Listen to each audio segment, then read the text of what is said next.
जय हिंद आप सभी का। चलिए आज का सेशन मैं स्टार्ट करता हूं, क्योंकि मैं कल आपको इस बताए थे जिसका नाम था मेटलर्जी में फर्स्ट चैप्टर में बताए थे। ठीक है, और मेटलर्जी से अब कुछ आगे की ओर चलते प्रमुख ओर्स का नाम। इसमें कुछ प्रमुख आपका अस्यक का नाम बताना चाहते हैं। कुछ प्रमुख, कुछ ऐसे ऐसे अस्यक हैं, कुछ ऐसे धातु का नाम है जो आपको सबसे इम्पोर्टेंट है। ऑल कंपटीशन के लिए सबसे इम्पोर्टेंट ही है। चाहे दुनिया के कोई भी कंपटीशन बैठ जाओ, ऑल कंपटीशन के लिए क्या है आपका इम्पोर्टेंट है। चाहे तुम जो कंपटीशन में बैठ जाओ, चाहे 10th से लेकर 12th बोर्ड के लिए, चाहे जेई के लिए हो, चाहे दुनिया की कोई कंपटीशन यूपीपीसीएस हो, चाहे पीसीएस हो, चाहे यूपीएससी हो, एसएससी जीडी हो, बीपीएससी हो, दरोगा हो, रेलवे, एनटीपीसी, जो एसएससी जीडी, इस सारे के लिए आपका क्या है इम्पोर्टेंट ही है। ये ऑल कंपटीशन के बच्चे के लिए है, ऑल कंपटीशन के बच्चे के लिए है। तो यहाँ पे ये कुछ प्रमुख हस्तक है और आपको याद करना पड़ेगा। इससे आपको हर साल कोई भी एग्जाम हो 2 नंबर का पूछेगा या 3 नंबर का पूछता है। 3 नंबर का आपको पूछेगा, हर साल पूछता है। चाहे 10th का बोर्ड हो, चाहे 12th का हो, चाहे कंपटीशन का हो, वो पूछेगा ही। जिसमें कुछ प्रमुख आपका हस्सक का नाम है। जिसमें सबसे प्रमुख हस्सक का नाम है, जिसमें सबसे पहले आपको पढ़ना है हेमेटाइट। पहला आपका हस्सक का नाम है, ये क्या है? ओर्स का मतलब हस्सक, जिसमें आपको पता है हस्सक किसे बोलते हैं। जो खनिज में यदि धातु उपस्थित है तो उसी को क्या बोलते हैं? हस्सक बोलते हैं। धातु होना चाहिए। तो बबुआ यहाँ पे देखो तो हेमेटाइट, हेमेटाइट का सूत्र क्या होता है? Fe2O3। जिसमें लोहा की संख्या 2, ऑक्सीजन की संख्या 3, तो उसी को क्या बोलते हैं? हेमेटाइट। लेकिन कह दिया जाए कि मैग्नेटाइट का बताओ तो कुछ नहीं। मैग्नेटाइट का आएगा तो लोहा की संख्या 3 हो जाएगा, ऑक्सीजन की संख्या 4, यानी एक बढ़ जाएगा। इसमें लोहा 2 था, इसमें 3 हो जाएगा, तो ये होगा हेमेटाइट, ये होगा मैग्नेटाइट। तो मैग्नेटाइट का फॉर्मूला क्या होता है? Fe3O4। कहता है सीडेराइट, ये क्या है? लोहा का प्रमुख हस्सक है। कहेगा कि निम्नलिखित में लोहा का हस्सक होते हैं। 3 गो आपको क्या है? लोहा का प्रमुख हस्सक है सीडेराइट, जिसको बोलते हैं FeCO3। सीडेराइट का फॉर्मूला क्या आता है? FeCO3। ये लोहा का प्रमुख हस्सक है। ठीक है, अब बात आता है कॉपर का प्रमुख हस्सक। तो कॉपर होगा कॉपर पायराइट, जिसको बोलते हैं CuFeS2। ठीक है, एक होता है कॉपर ग्लास, जिसका सूत्र होता है Cu2S। कॉपर ग्लास मतलब होता है Cu2S, कॉपर की संख्या 2 और सल्फर 1, उसको बोलते हैं कॉपर ग्लास। एक होता है क्यूपराइट, जिसको बोलते हैं क्या? Cu2O, इसको बोलते हैं क्यूपराइट। तो क्यूपराइट का फॉर्मूला क्या होता है? Cu2O। एक होता है एप्सम साल्ट, एप्सम साल्ट का फॉर्मूला क्या होता है? MgSO4 × 7H2O। MgSO4 × 7H2, इसको फॉर्मूला क्या होता है? Epsom salt. सोरा या इंडियन साल्पेटर कहेगा तो इंडियन साल्पेटर का सूत्र होता है KNO3। KNO3, KNO3, Indian साल्पेटर formula क्या होता है? KNO3। एक होता है धोवन सोडा, धोवन का मतलब होता है धोने वाला जो सोडा होता है, उसका सूत्र होता है Na2CO3 × 10H2O। Na2CO3 × 10H2, ये किसका फॉर्मूला होता है? तो धोवन सोडा का फॉर्मूला होता है। एक होता है बोरेक्स, बोरेक्स का फॉर्मूला क्या होता है? Na2B4O7 × 10H2O। Na2B4O7 × 10H2O, इसका फॉर्मूला होता है बोरेक्स। गैलेना की बात करते हैं तो इसका सूत्र होता है PVS। PVS गैलेना का सूत्र कहेगा निम्नलिखित में गैलेना का सूत्र होता है, क्या बोलोगे? PVS होता है। ये आपको क्वेश्चन देगा, यहाँ तक प्रॉब्लम। अब आता है सिल्वर ग्लास। सिल्वर ग्लास की अगर हम बात करते हैं तो सिल्वर ग्लास का सूत्र होता है Ag2S। एक होता है जिंक ब्लेड का सूत्र है ZNS। जिंकाइट ZNO, जिंकाइट का फॉर्मूला ZNO होता है।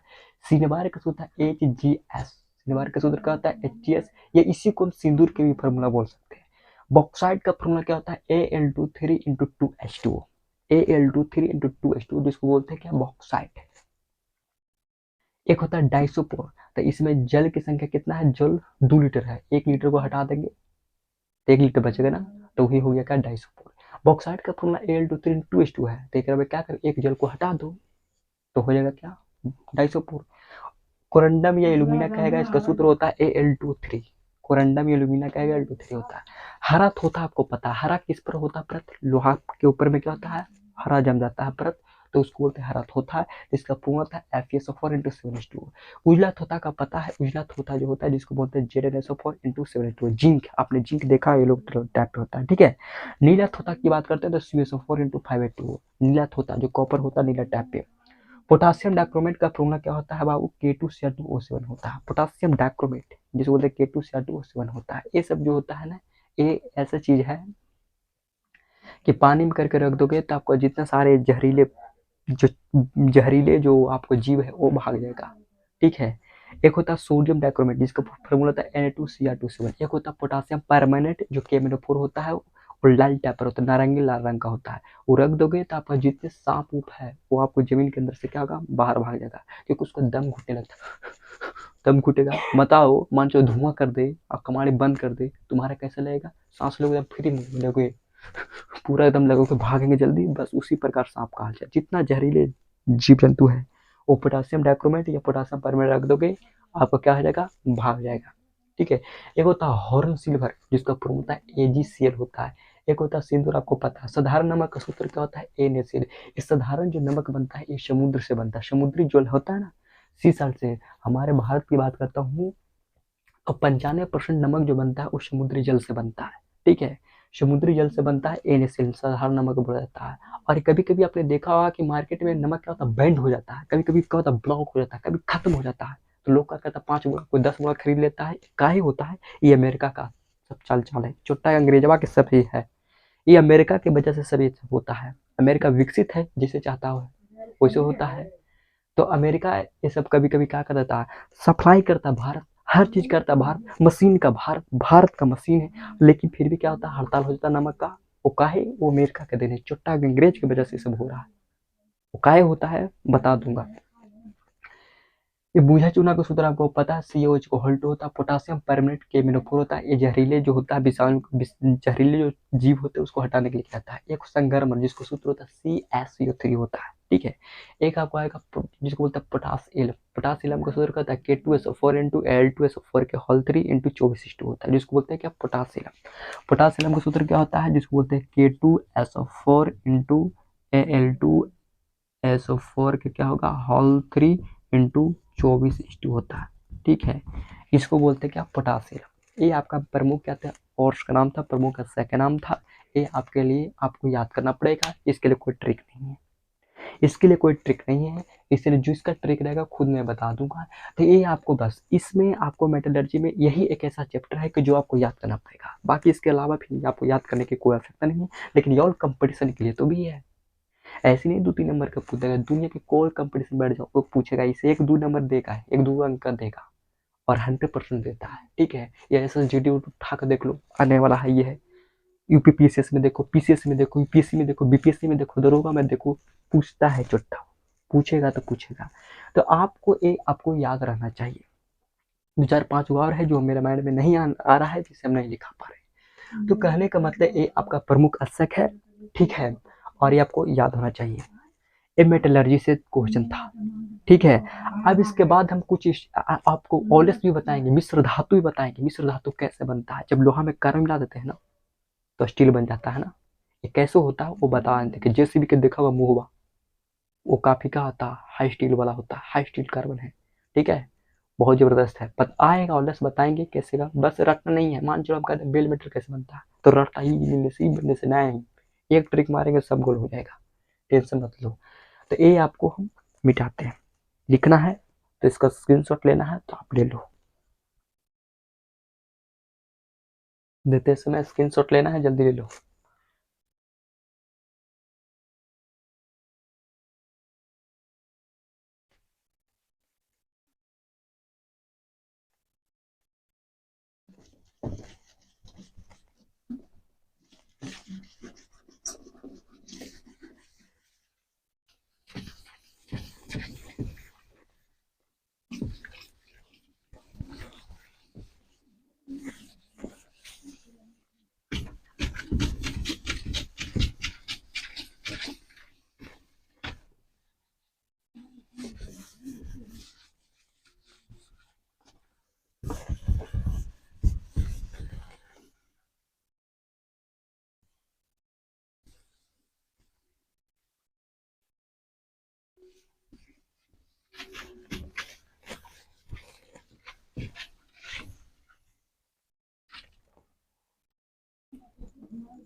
चलिए अब हम स्टार्ट करते हैं। आपको हम बताते हैं फेन उत्प्लावन विधि। फेन उत्प्लावन विधि क्या है, जो आपको बोर्ड में 12th के बोर्ड में या 10th के बोर्ड में 5 नंबर को पूछने वाला है, जिसको बोलते हैं फ्रोट, FROAT, फ्रोट flotation, फ्रोट flotation, FLO flotation, FLOTATR, फ्रोट flotation process, जिसको बोलते हैं बाबू फेन उत्प्लावन विधि। फेन उत्प्लावन, फेन उत्प्लावन विधि, है ना। ये बाबू आपको 5 अंक में पूछेगा या तो 3 अंक में पूछेगा, ठीक है, ये पूछेगा आपको, जिसको बोलते हैं फ्रोट फ्लोटेशन प्रोसेस, जिसको बोलते हैं फेन उत्प्लावन विधि। इस फेन उत्प्लावन विधि में कुछ नहीं है, सल्फाइड अयस्क के बारे में क्या करना है, अध्ययन करना, सल्फाइड ओर्स के बारे में, ठीक है। सल्फाइड अयस्क के बारे में अध्ययन करना है, जिसमें सल्फर है, उसी के बारे में अध्ययन करना है, उसी को बोलते हैं फेन उत्प्लावन विधि। फेन उत्प्लावन विधि का मतलब होता है जिसमें सल्फर होना अति आवश्यक है। सल्फर के बारे में अध्ययन करोगे, उसी को बोलते हैं क्या, फेन उत्प्लावन विधि। लेकिन क्या है देखा जाए, फेन उत्प्लावन विधि का मतलब बताया जाता है बाबू। इसमें कहता है कि सबसे पहले एक कंटेनर लो। कंटेनर आपको पता होगा कि कंटेनर का मतलब एक ड्राम, कंटेनर होता है ना, कंटेनर, कंटेनर का मतलब क्या होता है, एक ड्राम होता है, जो आपने देखा होगा भोज में देखा होगा, शादी ब्याह में फंक्शन होता है तो क्या होता है, ड्राम होता है, जो पानी उसमें रखा जाता है। और कोई आता है बराती वाला, खाया एक हुमचा आधार का गला पी ली, मन क्या है तो फिर जानते करते हो। तो क्या कहता है फेन उत्प्लावन विधि में कि सबसे पहले कहता है एक कंटेनर लो, एक ड्राम लो। अब बाबू समझ जाओ कि ड्राम में क्या होगा, पानी होगा। इस ड्राम में क्या होगा, पानी होगा, हो कि नहीं होगा। इस ड्राम की बात करता हूँ, इस ड्राम में क्या होगा, जल होगा, पानी लेना। अब इसमें क्या कहता है कि पानी तो ले लिए, अब इसमें कहता है पाइन का तेल। पाइन का तेल समझते हो, पाइन ऑयल, जिसको बोलते हैं पाइन का तेल का मतलब होता है जिसको बोलते हैं ऋण का तेल, ऋण को ही बोलते हैं पाइन का तेल। तो इसमें क्या कहता है, इसमें पाइन का तेल लीजिए, पाइन ऑयल। पहले क्या कहता है, एक कंटेनर लो, कंटेनर में जल लेना है, पाइन का तेल लेना। आपको पता होगा कि जब जल में जब तेल जब मिलाते हैं तो जल का तो छाल आ जाता है ऊपर में। आखिर ऐसा क्यों, क्योंकि जल जो आपको ये पाइन का जो तेल है, तेल का जो डेंसिटी है वो काफी कम है। जल का घनत्व कितना होता है, 1 होता है, और 1 से जो कम होगा ऊपर में क्या होता है, छाल आ जाता है। ऊपर में छलाता क्यों है, क्योंकि 1 से कम रहा तो छाल आ जाएगा, सिंपली सी बात है। अगर मान लो कोई गिट्टी है, चाहे पत्थर डालो 250 नीचे बैठ जाएगा, लेकिन वो ट्यूब डाल दो तो छाल आ जाता है ऊपर में, का है उसका डेंसिटी कम है। जिसका 1 से डेंसिटी कम है, क्योंकि जल का डेंसिटी होता है 1, और 1 से कम रहेगा तो क्या डूबेगा नहीं, ऊपर छाल आता रहेगा। तो तेल क्या है, डेंसिटी कम, इस वजह से छाल आ जाता है। अब क्या कहता है कि इसमें कुछ अयस्क लो, अयस्क क्या लेना है, अयस्क। इसमें अयस्क का मतलब होता है कि कुछ क्या लेना है, अयस्क। अयस्क का मतलब कुछ ओर्स लो, ठीक है, क्या लेना है, कुछ आपको ओर्स लेना। ओर्स का मतलब आपको पता है, ओर्स किसको बोलते हैं, ओर्स का मतलब भी होता है जिसको कुछ अयस्क लेना। अयस्क का मतलब कोई धातु लेना है। क्या कहता है, एक कंटेनर लो, जल लो, पानी का तेल, और क्या ओर्स, ओर्स का मतलब कुछ अयस्क लेना है। अब तो ले लिया बाबूगा, अब क्या करो, पकड़ के होड़ दो। होड़ने का मतलब समझते हो, in this the Bihari language, होड़ देना। होड़ देना क्या है, बिहारी लैंग्वेज। तो कहने का मतलब होता है होड़ देना है। होड़ देना का मतलब कुछ होता है, पकड़ के कैसे होता है, दूध मट्ठा पकड़ के इसे करते हो, और करला के बाद में क्या होता है, ऊपर में मक्खन होता है, ऊपर आता है, छान के अलग रख देते हैं, और मट्ठा साइड में कर देते हैं। होता है कि नहीं होता, बस वही। इसमें जल है, तेल है, और कोई अयस्क है। इसको पकड़ के बड़ा गोल रहेगा मशीन, अब पकड़ के इसे हिलाएगा। अब बताओ, हिलाएगा तो जो अशुद्धियां होगा ऊपर में आएगा कि नहीं आएगा, ऊपर में आएगा, ऊपर में आएगा। तो अशुद्धियां जब ऊपर में आएगा तो इसी को क्या करेंगे, छान लेंगे, और छान को क्या करेंगे, फेंक देंगे। अशुद्धियों को क्या करना है, फेंक देंगे, फिर ऐसे करेंगे। अब फिर आएगा अशुद्धियां, कुछ ना कुछ अशुद्धियां आएगा, ये अशुद्धियां को फिर क्या करेंगे, छान के क्या करेंगे, फेंक देंगे। इसी विधि को क्या बोलते हैं? फेन उत्प्लावन विधि। इसी विधि को क्या बोलते हैं? फेन उत्प्लावन विधि। फेन उत्प्लावन विधि में अशुद्धियों को क्या करना? हटाना। इसी को फेन उत्प्लावन विधि कहते हैं।